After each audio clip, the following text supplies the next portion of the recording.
আমি আজি মানসী বাজাৰ এই স্থানত কংগ্ৰেছৰ ইউথৰ জইনিং প্ৰগ্ৰামত জইন হোৱা উদ্দেশ্যটো এইটোৱে মানে আমি যেটো আমাৰ বিটিসি বা বিটিআৰ যেটো এক্সিস্টিং গভৰ্নমেন্ট এইটো গভৰ্নমেন্টৰ যেটো ডেভেলপমেন্ট কাম কৰা এইটো আমি দেখিবলৈ পোৱা নাই আৰু আমাৰ গাঁৱে ভূঞে যেটো অঞ্চল আছে কোনো এটা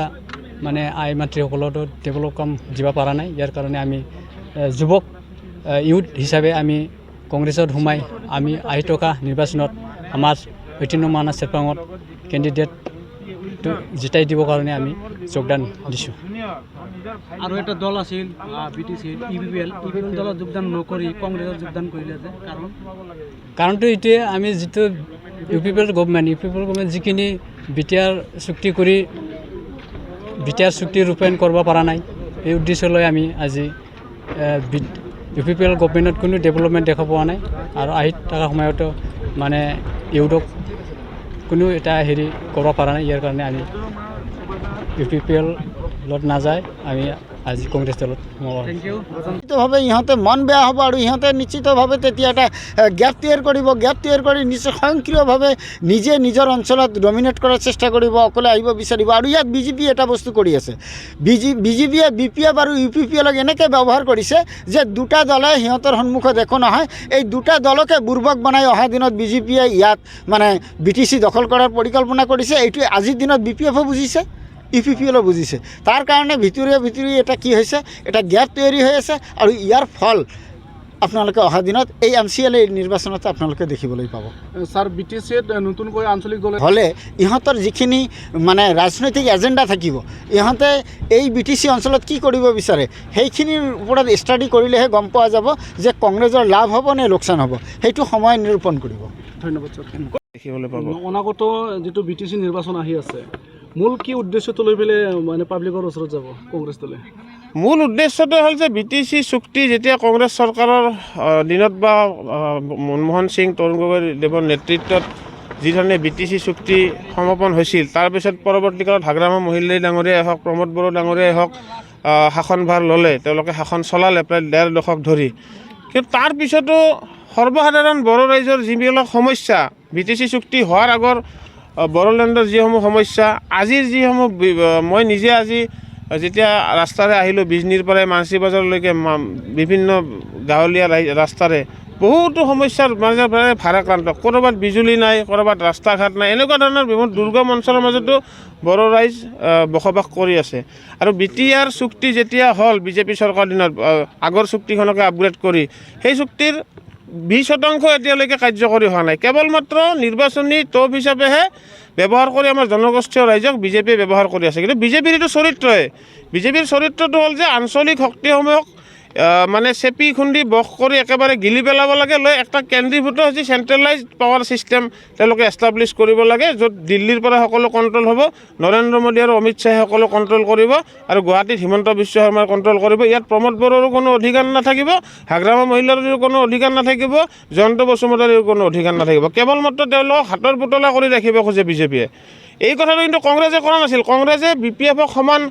সন্মান দিছিল সমভাৱাপন্নভাৱে বিপিএফক যি কাউন্সিল ইলেকশ্যন আছিল আমাৰ যি বিধানসভা নিৰ্বাচনতো কংগ্ৰেছে কোনোদিনে বিটিএডিত জোৰ জবৰদস্তি প্ৰৱেশ কৰাৰ চেষ্টা চলোৱা নাছিল কিন্তু বিগত সময়ত আমি দেখিবলৈ পালোঁ বিজেপিৰ যিগৰাকী প্ৰতিনিধি আছে ইয়াতে আচলতে হিমন্ত বিশ্ব শৰ্মাৰ আটাইতকৈ অনুগত বা সৌহাত বুলি ক'লেও ভুল নহ'ব অৰূপ দে যদি বিতৰ্কিত যিগৰাকী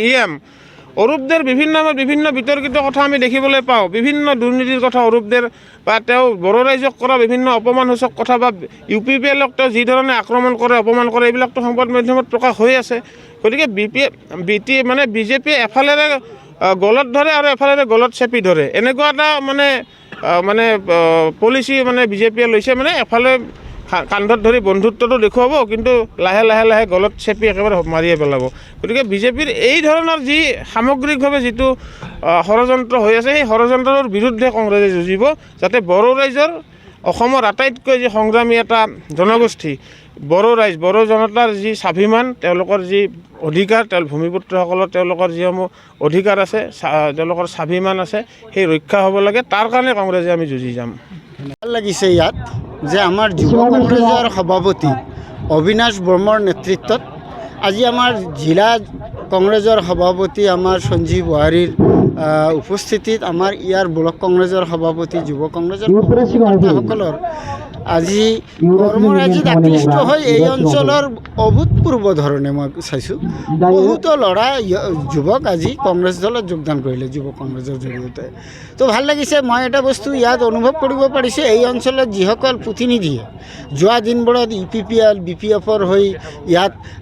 ৰাইজৰ হৈ সেৱা কৰিছিলে, ইহঁতৰ যিখিনি সেৱা সেইখিনি চাগে ৰাইজৰ মনোপুত হোৱা নাই আৰু ৰাইজৰ হকে ইহঁতে কাম কৰা নাই আৰু এই অত্ৰ অঞ্চলৰ কোনো উন্নয়নে ইহঁতৰ জৰিয়তে তেনেকুৱা হৈছে বুলি ইয়াৰ অঞ্চলৰ মানুহে মোক মানে কৈছে যে অঞ্চলৰ উন্নয়ন হোৱা নাই। তো সেইটো আমাৰ এই অঞ্চলৰ ল'ৰাসকলে যুৱক ল'ৰাসকলে বুজিছে যে অকল যদি উন্নয়ন শান্তি আহে গণতান্ত্ৰিক প্ৰক্ৰিয়াৰ মাজেৰে তেনেহ'লে কংগ্ৰেছ দলৰ জৰিয়তেহে আহিব। সেইকাৰণে সকলোৱে উদ্বুদ্ধ হৈছে আৰু সকলোৱে আহিছে। মই সকলোকে অনুপ্ৰাণিত কৰিব খুজিছোঁ যে আপোনালোকে কংগ্ৰেছৰ আদৰ্শত থাকি কংগ্ৰেছৰ হৈ ৰাইজৰ মাজত সেৱা কৰক। নিশ্চিতভাৱে ৰাইজে অহা দিনত কংগ্ৰেছৰ প্ৰতিনিধিসকলক মেণ্ডেট দিব আৰু যেতিয়া আমাৰ কংগ্ৰেছৰ প্ৰতিনিধি ইয়াত জিকিব নিশ্চিতভাৱে সমভাৱে সকলো এই অঞ্চলৰ মানুহে সুযোগ সুবিধা লাভ কৰিব, উন্নয়ন হ'ব। আৰু জানে আপোনালোকে কংগ্ৰেছ স্বাধীনতা আনি দিয়া দল, কংগ্ৰেছৰ মাজে সময়ে হয়তো বা বেয়া দিন আহিব পাৰে, কাৰণ সকলোৰে ভাল কৰিব পৰা সম্ভৱ নহয়। কেতিয়াবা সেইকাৰণে পৰিৱেশৰ পৰিস্থিতিৰ হয়। এতিয়া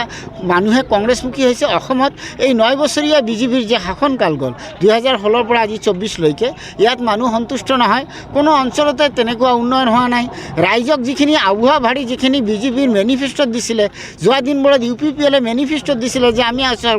যদি